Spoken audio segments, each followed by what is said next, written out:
11월 27일 토요일 새벽 예배를 하나님께 올려드리겠습니다. 오늘 우리에게 주신 말씀은 사사기 12장 1절에서 7절의 말씀입니다. 드라마 바이블로 같이 봉독하겠습니다. 에브라임 사람들이 모여 북쪽으로 가서 입다에게 이르되, 내가 암몬 자손과 싸우러 건너갈 때에 어찌하여 우리를 불러 너와 함께 가게 하지 아니하였느냐? 우리가 반드시 너와 내 집을 불사르리라. 입다가 그들에게 이르되, 나와 내 백성이 암몬 자손과 크게 싸울 때 내가 너희를 부르되 너희가 나를 그들의 손에서 구원하지 아니한고로 나는 너희가 도와주지 아니하는 것을 보고 내 목숨을 돌보지 아니하고 건너가서 암몬 자손을 쳤더니 여호와께서 그들을 내 손에 넘겨주셨거늘 너희가 어찌하여 오늘 내게 올라와서 나와 더불어 싸우고자 하느냐? 입다가 길르앗 사람을 다 모으고 에브라임과 싸웠으며 길르앗 사람들이 에브라임을 쳐서 무찔렀으니 이는 에브라임의 말이 너희 길앗 사람은 본래 에브라임에서 도망한 자로서 에브라임과 문합세 중에 있다. 길르앗 사람이 에브라임 사람보다 앞서 요단강 나루턱을 장악하고 에브라임 사람의 도망하는 자가 말하기를 청하건대 나를 건너가게 하라 하면 길르앗 사람이 그에게 묻기를 내가 에브라임 사람이냐 하여 그가 만일 아니라 하면 그에게 이르기를 시볼렛이라 발음하라 하여 에브라임 사람이 그렇게 바로 말하지 못하고 시볼렛이라 발음하면 길르앗 사람이 곧 그를 잡아서 요단강 나루턱에서 죽였더라. 그때 에브라임 사람의 죽은 자가 42,000명이었더라. 입다가 이스라엘의 사사가 된 지 6년이라 길르앗 사람 입다가 죽음에 길르앗에 있는 그의 성읍에 장사되었더라. 제가 신대원 다닐 때 한 교회 목사님이 채플에 와서 했던 이야기 중에 하나입니다. 이 칼에 대한 이야기였습니다. 그 목사님의 이야기의 요지는 이 교회가 하나님으로부터 받은 전쟁용 큰 칼을 가지고 교회 밖에 악한 영들을 상대하는 것이 아니라 요즘 교회가 집안에나 있을 법한 작은 칼을 가지고 교회 안에 아군을 향해서 찌르고 있다. 서로가 서로를 찌르고 있다라는 얘기를 하는 거였습니다.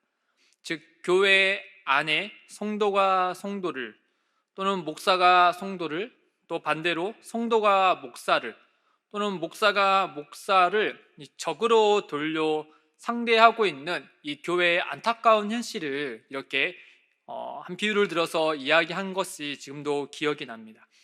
이 교회가 함께 힘을 모아서 하나님 나라를 대적하는 악한 영들을 상대해야 할 판에 이런 작은 칼을 들어서 교회 안에 그리스도 안에 한 몸, 한 가족, 한 형제 된 이들을 상대하고 있으니 너무나 안타까운 심정을 가지고 이와 같이 말씀을 했었던 것이죠.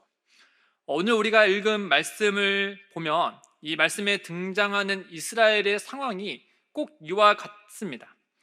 스토리 전개상 이 에브라임 지파의 이 적반하장 태도와 이 입다에와 그리고 길라 군대가 같이 전투하는 장면을 그리고 있습니다. 그래야 해서 이 동족 간의 전투로 인하여서 무려 42,000명의 사람이 죽게 되는 비극을 낳게 되죠. 드보로와 그리고 바락이 군대에 참여할 때 10,000명이 들어왔고 또 기드온 때는 20,000명이 오지 않았습니까? 그러니 이 그들의 숫자를 비교했을 때 이 동족 간의 싸움으로 42,000명이 죽었다라고 하는 것은 그 이스라엘 역사상 너무나 참혹하고 너무나 비극적인 사건이다라고 우리가 알 수 있습니다. 좀 더 본문의 내용을 말씀을 조금씩 보면서 설명을 드리면 이 하나님으로부터 큰 용사라 칭함을 받았던 입다는 이 암몬에게 승리를 거둡니다. 11장 33절에 이에 암몬 자손이 이스라엘 자손 앞에 항복하였더라. 그리고 전쟁의 승리 이후에 그리고 입다의 이런 신중하지 못한 태도로 이 무남 동료인 딸을 잃게 되죠.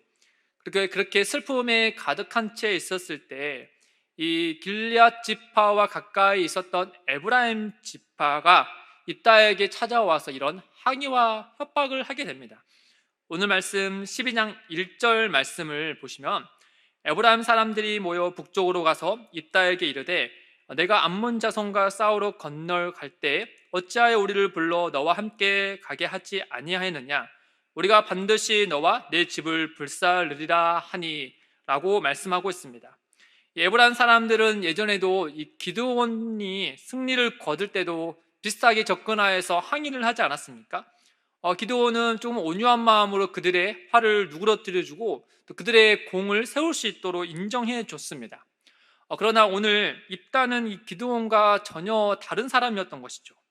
우리가 앞서서 살펴본 것처럼 입다는 굉장히 논리적이고 또는 계산적인 사람입니다. 그러니 에브라임의 이런 태도에 대해서 굉장히 순수하게 받아들일 수 없었던 것이죠. 더군다나 이들이 마지막 말미에 한 말을 보면 우리가 반드시 너와 내 집을 불사르리라. 일반적인 항의를 떠나서 이 입다와 입다 집안에 대해서 협박을 하게 됐습니다. 그러니 입다 입장에서는 본인에게 좀 건드려서는 안 될 부분을 이 에브라임 지파 사람들이 건드린 거죠. 우리가 알고 있듯이 입다는 기생의 아들이라는 이유 때문에 그 길앗 지파로부터 쫓겨난 신세이지 않았습니까? 굉장히 상처가 깊이 있는 사람이었죠. 또한 우리가 순서대로 봤을 때 입다는 하나뿐인 딸을 잃게 되는 슬픔을 채 가시기도 전에 이와 같은 상황에 맞닥뜨린 겁니다. 그러니 입다 입장에서는 이 에브라임 사람의 이 적반하장과 같은 태도와 또한 자신을 향한 이 협박적인 의도와 말들을 그냥 순수하게 받아들일 수 없고 단호하게 그들에게 이와 같이 얘기를 합니다. 12장 2절과 3절 말씀을 보시면 입다가 그들에게 이르되 나와 내 백성이 암몬 자손과 크게 싸울 때 내가 너희를 부르되 너희가 나를 그들의 손에서 구원하지 아니한 고로 나는 너희가 도와주지 아니하는 것을 보고 내 목숨을 돌보지 아니하고 건너가서 암몬 자손을 쳤더니 여호와께서 그들을 내 손에 넘겨주셨거늘 너희가 어찌하여 오늘 내게 올라와서 나와 더불어 싸우고자 하느냐 하니라 라고 말하며 입다는 분명히 선을 그어서 이 암몬 사람과 싸울 때 나는 너희에게 요청했다, 지원군을 요청했다. 그러나 너희가 참전하지 않았느냐 라고 분명한 객관적인 사실을 그들에게 이야기를 합니다. 이 에브라임 사람들은 어째서 이 동족 간의 싸움, 그리고 이 길앗의 이 암몬과 전투에서 참전하지 않았을까? 성경에 보면은 그 암몬 자손이 길앗뿐만 아니라 그 옆에 붙어 있었던 에브라임 지파도 핍박했다라고 분명히 이야기하고 있습니다. 그러니 본인들도 핍박했던 그 암몬과의 전투에서 다른 지파의 아랫지역에 있는 지파는 몰라도 에브라임 지파는 당연히 참전을 해야 됐지만 그들은 하지 않았죠. 그 이유를, 정확한 이유를 우리가 다 알 수는 없지만은 이 사사기 저자는 4절에서 약간의 힌트를 우리에게 알려줍니다. 12장 4절 하반절에 보시면 이는 에브라임의 말이 너희 길앗 사람은 본래 에브라임에서 도망한 자로서 에브라임과 므낫세 중에 있다 하였습니다 라고 말을 합니다. 즉 조상 길앗보다 더 큰 조상이 이 므낫세와 또 에브라임 지파와 비교했을 때 이 길앗 지파는 매우 작은 지파에 불과하다는 것이죠.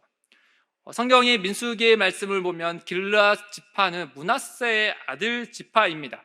그들의 후손에 있는 지파이죠. 그런데 어떤 이유인지 에브라임으로부터 도망친 족속이다라고 말을 하고 있습니다. 그리고 또 그 므낫세 지파와 에브라임 지파의 이런 사이에 껴서 이도 저도 아닌 그런 지파의 작은 지파에 불과한 것이 그 길르앗이다라고 말씀해주고 있죠. 이스라엘의 지리를 보면은 이 말이 조금 이해는 됩니다. 지리상의 갈릴리 호수와 그리고 그 아래 요단강의 바로 아래쪽에 붙어 있는 오른쪽 동쪽에 길르앗 지파가 붙어 있고 그리고 그 요단강 왼쪽 지파의 경계선에 바로 에브라임 지파가 붙어 있습니다. 그리고 길르앗보다 오른쪽에 므낫세 지파가 있죠. 그러니 그 므낫세의 큰 지파와 그리고 에브라임이라는 큰 지파 사이에 길르앗 지파가 딱 껴 있습니다. 적절한 예인지는 모르겠지만 지리만 따져서 본다면 우리나라의 경우에는 이 경남 하동의 화개장터라는 느낌을 조금 가져오면은 그들이 지리상 좀 이해하기가 좋을 것 같습니다. 어쨌든 4절 하반절의 말씀에 볼 때 에브라임이 자신들도 이 암몬의 압제를 받았음에도 불구하고 입다의 이런 요청에 응하지 않은 이유는 이 길앗 지파보다 본인들이 훨씬 더 우월한 지파이고 또 더 큰 지파이기 때문에 그런 작은 지파의 말을 또 그들의 명령을 듣고 참전하는 것은 이 자존심이 상하다라는 이런 뉘앙스를 가지고 있었다라고 하는 거죠. 더불어서 입다는 어떤 출신입니까? 기생의 아들 출신이지 않습니까? 또 쫓겨난 신세이고 또 그들의 같은 무리들은 잡류와 같은 일반적인 사람들이 좋아하지 않는 그런 사람들의 대장을 노릇했던 그런 사람이지 않습니까?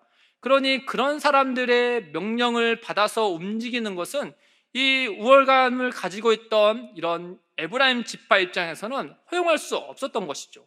뿐만 아니라 이전에 기드온의 때와 같이 이런 희생 없이 강력하게 그냥 밀어붙였더니 거저 공을 얻게 되지 않았습니까?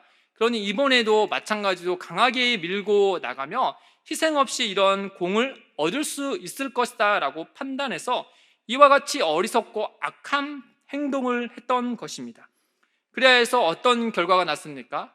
입다와 그리고 길앗 지파와 에브라임 지파가 이 같은 동족 간의 전투를 벌여서 그 에브라임 지파 4만 2천 명이 죽게 되는 이 안타까운 일이 벌어지고 말았죠.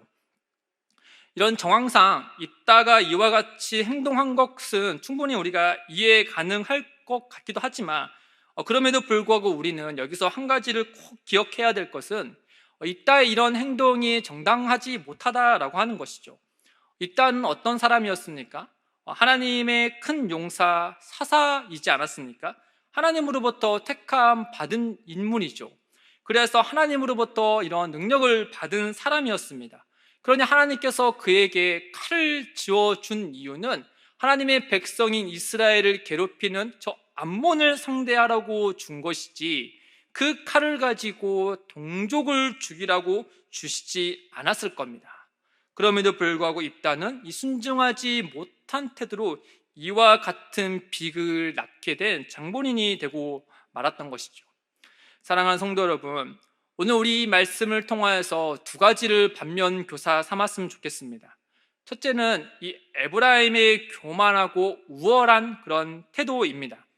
이 같은 동족이 왜군에 의해서 목숨을 잃을 수 있는 그런 전쟁을 벌였는데 오히려 우월감을 가지고 큰 지파였던 에브라임은 더 나서서 도와줘야 되지만 이 도와주지 못할 망정 오히려 적반하장의 태도를 가지고 희생 없는 공로만을 취하랬던 그런 어리석고 악한 행동을 보였습니다. 그리스도인들은 이와 같은 태도를 가져서는 안 되겠죠. 예수님께서 분명히 그리스도인들에게 우리에게 말씀하셨을 때 누구든지 높아지려거나 또는 으뜸이 되고자 하는 자는 남을 섬기는 자가 되어야 된다라고 하였습니다. 으뜸이 되고자 하는 자는 오히려 낮은 자가 되어야 된다라고 했죠. 그러니 이 에브라임 입장에서 본인들의 큰 지파 우월감을 갖는 거 인정할 수 있습니다. 그러나 그것을 가지고 하나님의 백성이라면 오히려 그 어려움을 당한 작은 지파를 도와서 동족을 위하여서 힘을 다해야 되는데 그들은 오히려 작은 동족에게 칼을 내미는 악한 행동을 했다라는 것이죠. 둘째는 사사 입다에 신중하지 못한 태도입니다. 입다는 그의 신중하지 못한 발언으로 그의 하나뿐인 딸을 잃지 않았습니까? 뿐만 아니라 이번에는 신중하지 못한 태도로 이 같은 동족인 4만 2천 명의 목숨을 잃게 했습니다. 그는 거기서 분명히 멈출 수 있었습니다. 또한 그는 분명히 하나님과 하나님의 역사를 잘 알고 있는 사람이었습니다. 그러나 그는 하나님의 역사를 알 뿐 하나님의 본래의 그 뜻과 그 마음을 헤아리지 못한 사람이었습니다. 비록 그가 서원을 했지만 하나님의 입장에서 이스라엘 안에서 이런 이방 종교와 같이 사람을 제물로 바치는 것은 엄히 금하셨고 그와 같은 것을 받지 않으시는 분이시지 않습니까? 또한 에브라임 지파가 분명히 잘못은 했지만 하나님이 주신 그 칼을 가지고 동족과 동족 간의 싸움을 벌여서 서로 간에 죽이라고 그를 사사로 세운 게 아니지 않습니까? 하나님은 언제나 우리에게 가지신 생각은 평안이지 재앙이 아니셨습니다. 하나님은 늘 악한 자라도 회개하여 되돌아오기를 바라시고 그들의 죽음을 원치 않으시는 분이시죠. 그러니 입다는 하나님의 그 역사와 하나님을 알고 있는 사람이라면 그 겉으로만 드러나는 것으로 판단하여서 이야기할 것이 아니라 그 말씀의 내면에 하나님이 어떠한 분이시고 또 그 하나님의 마음이 어떠한 것인지를 분명히 헤아리고 이와 같은 신중하지 못한 태도를 해서는 안 됐습니다. 그러나 입다는 이와 같은 악한 일을 그가 스스로 하고 말았죠. 이런 입다의 모습을 기록한 저자는 입다에 대해서 맨 마지막에 이와 같이 판단합니다. 그리고 그의 삶을 정리하여서 한 문장으로 적었을 때 앞선 대사사들의 이야기의 맨 마지막의 결론과 조금 다른 모습을 볼 수 있습니다. 사사기 12장 7절에 입다가 이스라엘 사사가 된 지 6년이라 길르앗 사람 입다가 죽음에 길르앗에 있는 그 성읍에 장사되었더라. 이 다른 대사사와 달리 입다의 맨 마지막의 평가의 글에는 한 단어가 없습니다. 바로 평온하였더라라는 말씀입니다. 앞선 다른 대사사 온니엘이나 에훗이나 드보라나 다른 모든 사사들은 그 스토리의 이야기와 장례함과 동시에 맨 마지막에 일정 기간 평온하였더라라는 말씀이 있지만 이 입다의 경우에는 그 평온하였다라는 말씀이 없습니다. 있을 수가 없겠죠. 동족 간의 싸움으로 한 지파에 4만 2천 명이 죽게 되었으며 그 판단을 그리고 그 행동을 앞서서 한 사람이 입다였기 때문입니다. 사랑하는 성도 여러분, 성도인 우리들은 과연 우리의 대적은 누구입니까? 우리는 지금 누구를 상대하고 있고 또 누구에게 칼을 겨누고 있습니까? 교회와 하나님의 나라를 무너뜨리려고 하는 악한 영들입니까? 아니면 교회 안에 그리스도인들 안에 가족과 형제와 성도와 목회자와 또 다른 교회입니까? 바울은 우리에게 분명하게 이야기하기를 우리가 상대해야 될 것은 혈과 육이 아닌 악한 영들이다라고 에베소서의 말씀에서 말씀하고 있습니다. 6장 12절에 우리의 씨름은 혈과 육을 상대하는 것이 아니요 통치자들과 권세들과 이 어둠의 세상 주관자들과 하늘에 있는 악한 영들을 상대함이라. 우리가 상대해야 되는 교회 밖에 교회를 무너뜨리고 하나님을 무너뜨리려고 하는 악한 영들이지 그리스도 안에 한 가족 되고 한 교회 되고 한 몸 된 서로 간의 교회 안에 아군인 성도와 목회자와 또는 형제와 가족이 아니다라고 하는 것이죠. 오히려 그리스도 안에서 한 몸 된 가족과 형제와 성도와 목회자와 또 다른 교회는 우리가 사랑해야 되는 존재다라는 것이죠. 그 사랑은 나의 어떠함을 가지고 판단해서 할 것이 아니라 하나님께서 우리를 사랑하기 위해서 그 십자가의 사랑으로 그들을 사랑해야 된다라는 것입니다. 우리가 사랑하지 않을 때 우리는 필히 우리 안에 이런 왜곡된 칼을 가지고 누군가를 향하게 될 것입니다.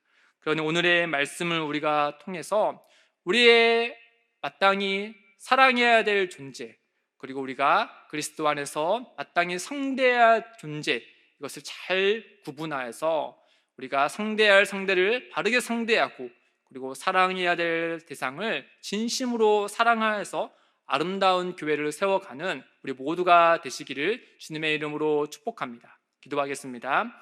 하나님 아버지, 오늘의 말씀을 통하여서 우리가 상대해야 될 것이 누구고 또 우리가 사랑해야 할 것이 누군지를 알게 되었습니다. 항상 하나님의 마음을 기억하고 그 마음을 따라서 하나님 그리스도 안에서 한 형제된 우리 모두를 서로 간에 사랑하게 해주시고 또 우리가 기도와 또 말씀과 또 복음의 전파함으로 인하여서 하나님 우리가 이 교회를 무너뜨리고 하나님 나라를 무너뜨리려는 악한 영들을 상대할 수 있는 모든 그리스도의 군사가 될 수 있도록 주님 역사하여 주시옵소서. 감사하며 이 모든 말씀 우리 주 예수님의 이름으로 기도드립니다. 아멘. 각자 기도의 제목을 놓고 함께 기도하며 나아가겠습니다.